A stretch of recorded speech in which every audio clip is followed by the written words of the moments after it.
Hey guys, back again. So let's talk about all the movies I've been watching for, I'd say, the last 2 weeks. I have been so busy that I just haven't had time to do a video for this. Um, I've been watching a lot of movies and a lot of TV shows. So let's get started. First off, I'm going to talk about two rewatches that I rewatched. It's hard to say. It was hard to say that word. Rewatch what I rewatched. Like I said, it's so weird. But anyway, the first set of movies I want to talk about that I rewatched are Scream 1 through 5, of course. Um, love the Scream franchise. Scream 2022, I actually watched twice so far this month. I really genuinely love it. Um, I just rewatched the franchise because, of course, I've just been on a Scream kick. And I rewatched all of them this time with the audio commentaries for each of the movies because all of the movies have director's commentaries. The first four, of course, have Wes Craven in the commentaries um, with various people as well, with the producer, as well as Patrick Lussier, as well as Kevin Williamson in those commentaries for the first four.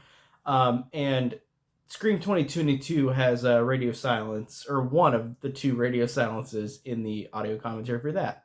And all those audio commentaries are very insightful. I've always been a big fan of audio commentaries, especially in horror movies, because I love the secrets to the movies. I love the backstories. I love the making of, how they talk about all the stuff that goes on in the movie. Um, and I really thought that they were all great audio commentaries, and it gave me an excuse to watch Scream 1 through 5 again. There's not much I can really say about Scream 1 through 5 because I've talked about them to death. I re-reviewed them before the new Scream. Then I reviewed Scream 2022 as well. So really not much else I could say about the Scream movies. But I wanted to mention that I watched them again because I love them.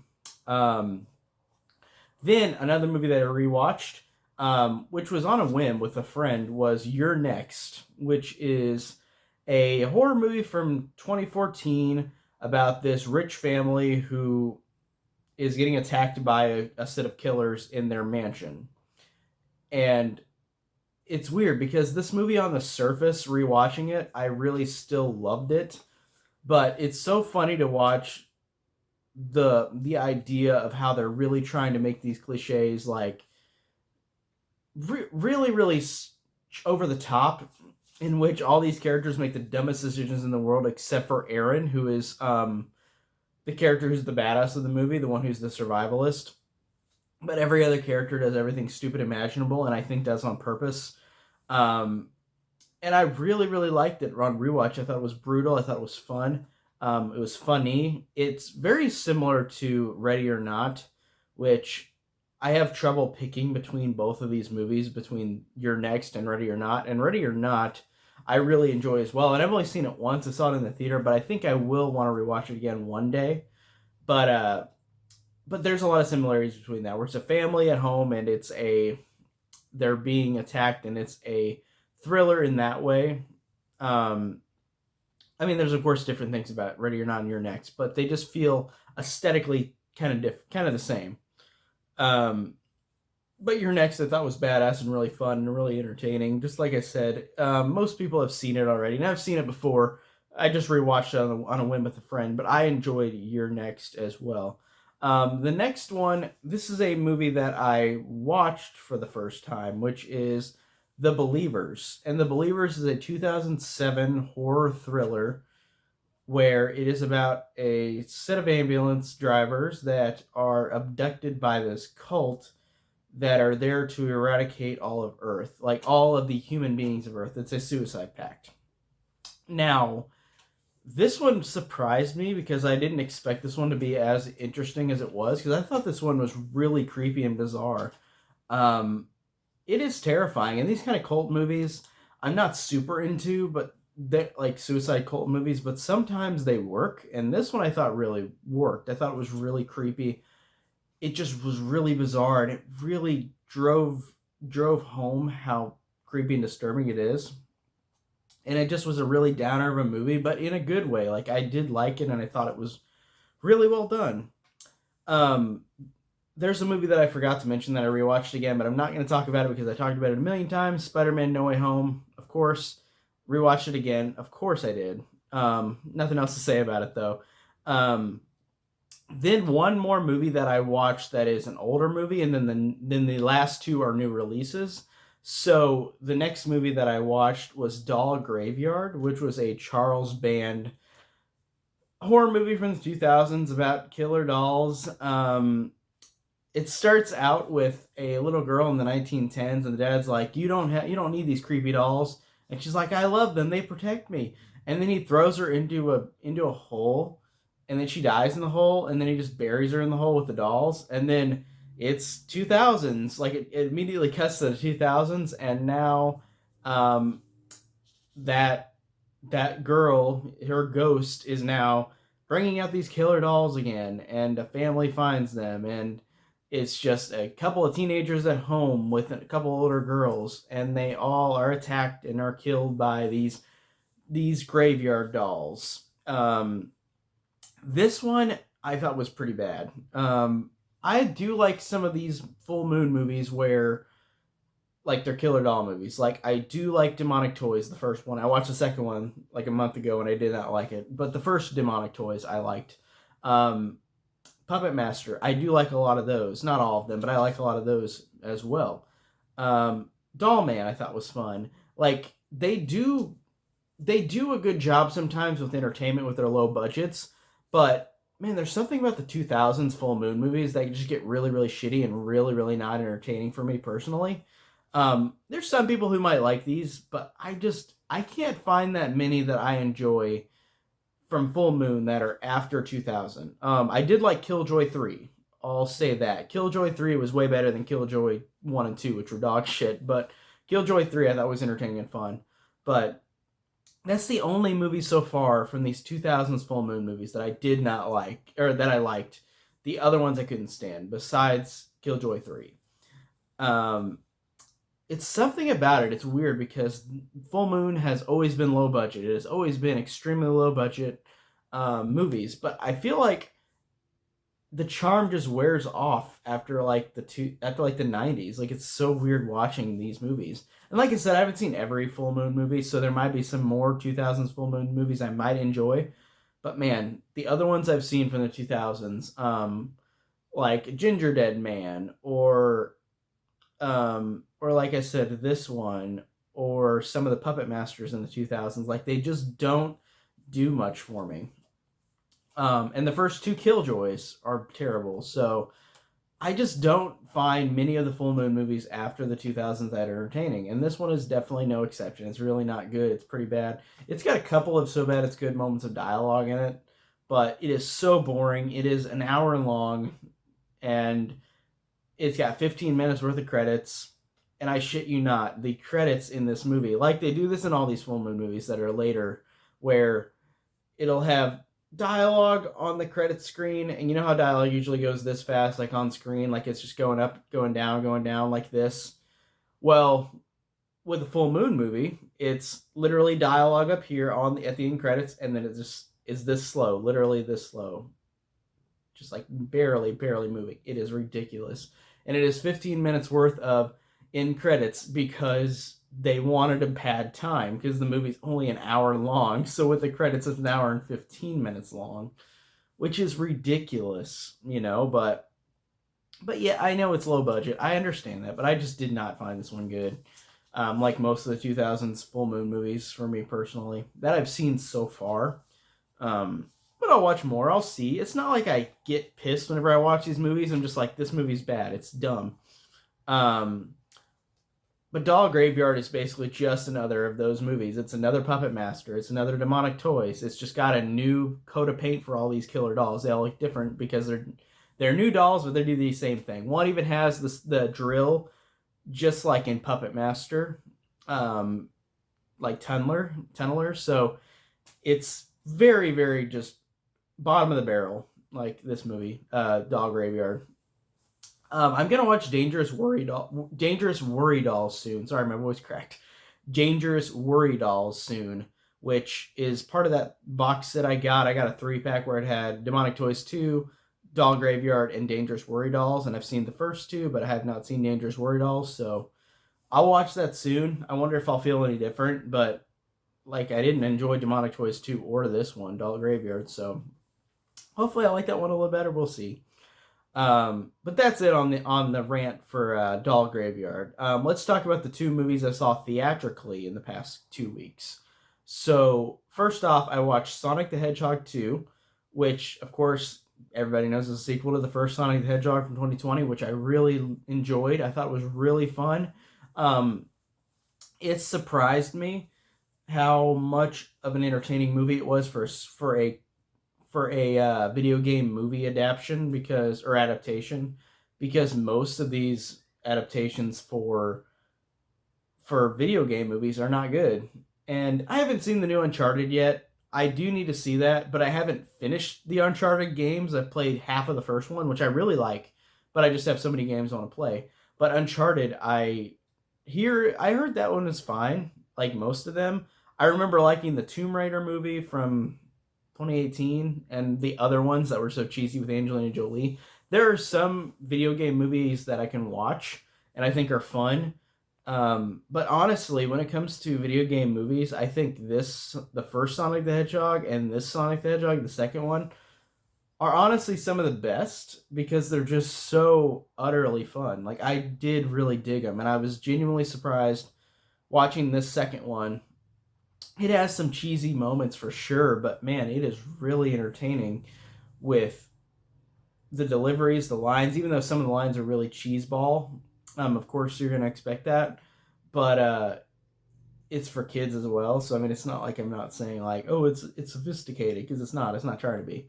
But I thought I thought they did a good job with the way they executed this one for the most part. Ben Schwartz again is great as Sonic the Hedgehog. Jim Carrey is of course 90s Jim Carrey again, which is a great thing to see. But I heard that Jim Carrey is considering giving up acting, which is unfortunate because he is a great actor and I really do like his stuff. He just had a bad, I don't know how long it was. Like he stopped doing his like goofy movies and then he did some serious ones and then he stopped doing movies altogether for a while, it seemed like. And then he came back for Sonic the Hedgehog.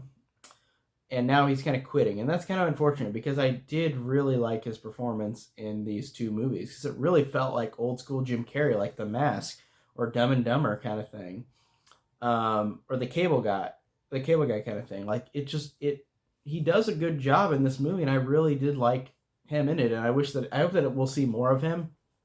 But he said he's not going to do more, but we'll see. Like any more movies. Maybe he might change his mind. A lot of actors do that where they say that, oh, we're gonna quit doing movies, but then they go back and do them later, you know. But Jim Carrey, like I said, I enjoy. He's great in the movie. The guy who played Tails or the girl who played Tails, I honestly can't tell. Did a good job. I like the voice. It feels very similar to the 2000s Sonic voices of Tails, and I like that. I thought that was cool seeing Tails in the movie.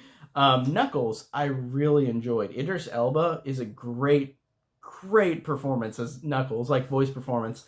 This guy is hilarious. I love how Knuckles is a dumb character, a dumb brute, but he is so funny with the lines. There's so many great executed lines that Idris Elba does with his character that make me really laugh. Like he's similar to something like Drax in Guardians of the Galaxy, where he's not smart. He'll say stuff like, you know, like Drax says, like, nothing can go over my head, I'll catch it first, like, kind of thing. Like, that's the kind of dialogue that they have for Knuckles as well. It's very similar to that, like, dumb brute guy, but it's really funny, and it's really cool seeing these three characters all together again, because with Sonic, we have all those 3D video games from the 2000s, which I played a lot of them, but it's cool to see them in live action form. They're CG, but like, you know what I mean, in this movie where they're all together and team up. And I thought that was really kind of rewarding and fun. I really dug that. And the movie is really just entertaining and really likable and charming. And even though it has some groaners in terms of one-liners, like, I thought it was still cute and it still had sincerity to it and genuineness to it, I felt like, personally. So I enjoyed Sonic the Hedgehog 2 for what it was. I thought it was really fun, and I did really like it. Um, Definitely one I might have to watch again, to be honest. Like, I did like it despite some flaws in it. But Sonic is always not without flaws, because we had the great Sonic games from the 90s on the Sega systems, and then we had all of the 3D Sonic games, which vary from really bad to okay, varying quality. So Sonic is not without flaw in terms of Sonic's history in video games and stuff. So it's not like I'm disappointed because it's what I'm used to with Sonic the Hedgehog. But I really liked the movie. I thought it was really entertaining.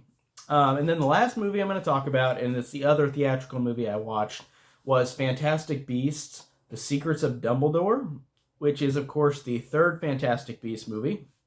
We finally get this released after the pandemic, after Johnny Depp and Amber Heard deal, where like Johnny Depp couldn't be in this movie, and then you have J.K. Rowling with stuff that was said that was insensitive, and it's all this stuff that I'm genuinely surprised that this movie came out and was released, because it's like this movie had a rain cloud over it, because all these people involved were doing things that were either considered not good or things that were related to their personal life, like Johnny Depp and Amber Heard, where like he couldn't be in the movie. Um, and then right after the movie happened, Idris Elba, or not Idris Elba, right after the movie got released, Ezra Miller got arrested. So it's like, what is up with this movie and all these problems that come out of it? But Fantastic Beasts, the first two movies, I liked the first one. I thought it was entertaining and charming and likable. The second one was cluttered, but I did like things about it. I thought it was entertaining for the most part, but it had a lot of clutter in it. It felt like it was definitely a script from a writer, from J.K. Rowling, who does a great job with her books, but it felt like this was too big of a movie for all this stuff in it, and it was really cluttered. It had some beautiful moments in it. The second one, it had some great moments of humor, some great moments of genuineness to it. But the second one, I think, is a little not as good as the first one. And then we come to this one, which it's weird. Looking at this one, it doesn't have as many faults as the second one has in terms of being cluttered. They really took that into account, I think, where they really streamlined this one, where it, for the first hour, it kind of feels like the second Fantastic Beasts, where like it's a lot of stuff they're throwing at you, a lot of new characters or a lot of returning characters that you don't remember enough about, or at least I didn't. Because I love the Harry Potter movies, of course. I've got the Harry Potter castles up there, Lego right there. But Harry Potter, I've watched those movies so many times. The Fantastic Beasts ones, I have not watched as much. They're not as fun for me, but I'll still watch them every once in a while. But I'm not as big of a fan of them as Harry Potter. It's kind of like watching like The Hobbit versus Lord of the Rings. Like, I'm not gonna watch The Hobbit as much. Um, they're like, usually prequels do that. Like, the only exception for me is the Star Wars prequels, because I grew up with those. I love those, but I grew up with them, so it makes sense. But with most prequels, like, it's like I don't really have to watch them as much as the ones that I really do genuinely like. And this one, like I said, it's a better movie than the second one. It does streamline it better. It does a great job with its characters. I really liked, again, Jude Law is great as Albus Dumbledore, again, like he was in the second one. I really dug him.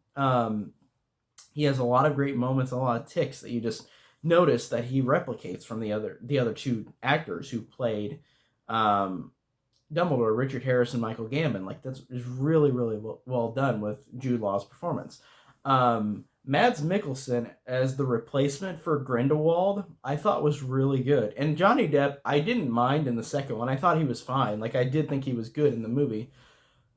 But I thought that this version of Grindelwald, I thought was just, there's something about Mads Mikkelsen. Like, he's just a fantastic actor. Like, if you've seen Hannibal the show, or if you've seen um, like other things he's in, like even in Rogue One, like he's great, and I really do like him as an actor a lot. He's a fantastic actor, and he just has a look where he gives off just a look of intimidation, and it really works.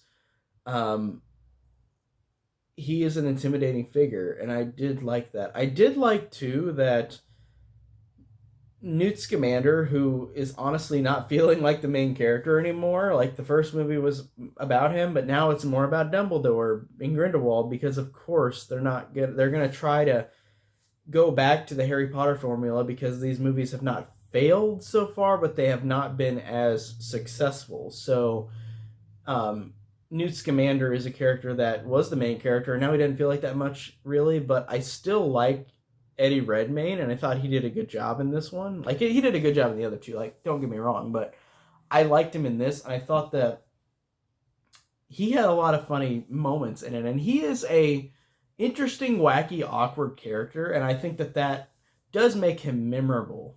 Personally, for me, I think he does get a memorable performance in these movies because of that, and I did like it. I did like there was a really great moment where he and his brother are in this jail cell, and there's all these crab-looking beasts, and they have to like position themselves like this, where they like do a dance, like they waddle, with all the other creatures, and it's funny and it's really well done. And I thought that there are moments like that in the movie, but it's not, again, it's not as much of a focus on Newt Scamander, the character who was set up to be the main character in the first Fantastic Beasts, but now we have Dumbledore, so push yourself over there kind of thing, which is unfortunate because, like I said, I feel like they will probably figure this out if they make more.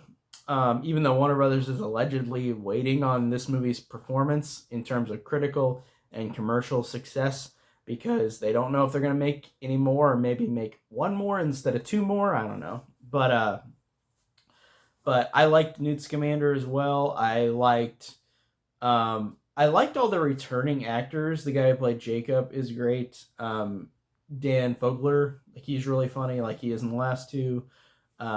It's good seeing Queenie back, but it's so weird with that Queenie character, because in the last movie, she turns bad, and it's like, where did that come from? That was a really weird turn. Like, it didn't make any sense, besides the fact that, oh, she might just be a follower now. And then in this one, it's like, Jacob's trying to convince her, and it's very sweet, and it does have some sweet moments in it, like the first movie. Like, I do like that they're trying to 360 this thing back to something else. Like, it's so weird watching this. But again, it's a better product than the second one. But I do like the movie more. I'm trying to think of the other characters. There are other characters that I thought were really funny. There was one witch who is the one who recruits Jacob. In the trailer where he's walking outside and tells her no, and then he walks inside and then she's in there and she's like, I'm a witch, right? Like that lady, I don't know her name. Is it Lolly? I think Lolly is the name of the character in the movie. She is so funny, and she is very genuine in the movie, and I really liked her in the movie as well. She's one I want to keep seeing in the rest of the movies. She was really funny and really entertaining, and she brought some good amount of life to the movie, honestly. Like I said, the first hour of the movie is kind of a lot of stuff thrown at you like the second movie, but I feel like it gains its footing it like after that way more than the second movie did, and I appreciate that. And like I said, the second movie wasn't terrible, it was just really cluttered. It was a lot of stuff that felt like it was kind of out of nowhere. But again, this movie does that too, with like they're trying to fix the stuff from the last movie, so it's like it's very weird. But I did enjoy it overall. I thought it had some genuine cuteness to it, some sweetness to it. It ends on a note that I didn't expect. It ends on a happy note, even though I feel like they still got more movies to go, but it feels like, like something like The Last Jedi, which is a movie that I love, where like it felt like that was the end of the trilogy, because like they did almost everything they could besides the Kylo Ren thing. Like that was the only lingering thing at the end of The Last Jedi was Kylo Ren. Like everything else was resolved, and it all felt like it was an end of the franchise. But of course you get episode 9, but you know what I mean. Like it felt like that at the end of this movie, where it felt very like complete, even though it wasn't complete. So it's very weird. But I did like it. I honestly hope that this movie makes enough that Warner Brothers makes another one, at least one more. It might be cluttered because they wanted to make 2 more movies, and J.K. Rowling probably was like, I've got more story for 2 movies worth, but we'll see if they make one more movie or two more, and if they clutter it up, if it's only one more, we'll see. But I enjoyed this movie a lot. Like, I thought it was genuinely entertaining and fun, and it did gain some more of my spirit back for this franchise, the Fantastic Beasts movies. But yeah, that's pretty much all I could say. Those are all the movies I watched this week. Really enjoyed a good amount of them, besides Doll Graveyard, which was shit, like I said, but still, I still enjoyed a lot of these movies. I had a lot of fun. So, sorry guys, it took so long. I've just been busy. So, like I said, it's been a couple weeks, but got more of it to watch. I'll see you guys in the next video. Take care.